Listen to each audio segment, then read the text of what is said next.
নাটোরের নলডাঙ্গা উপজেলার মাদনগর ইউনিয়নের বাসিলা গ্রামে বিএনপি কর্মী ও পাট ব্যবসায়ীর ওপর হামলা চালিয়ে টাকা ছিনতাইয়ের অভিযোগ উঠেছে। এ ঘটনায় এলাকায় উত্তেজনা বিরাজ করছে। মঙ্গলবার 2 সেপ্টেম্বর রাত 10:30টার দিকে বাসিলা কবরস্থান এলাকায় এই হামলার ঘটনা ঘটে।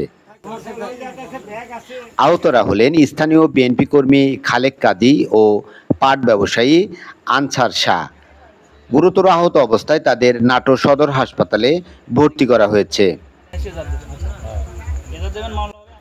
স্থানীয় সূত্রে জানা যায়, রাতে তারা গ্রামের বাসিলা কবরস্থান এলাকায় গেলে একদল দুর্বৃত্ত তাদের ওপর হামলা চালায়। এ সময় তাদের সাথে থাকা নগদ টাকা ছিনিয়ে নেয়।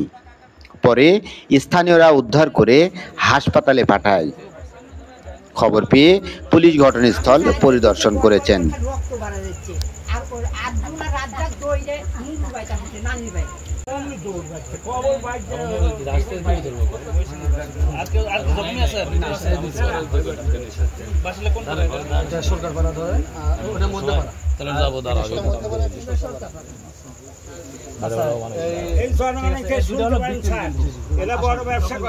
পাঠান এবং ডাক্তারকে বলবেন যে পুলিশকে কি ব্যাপার বলেন।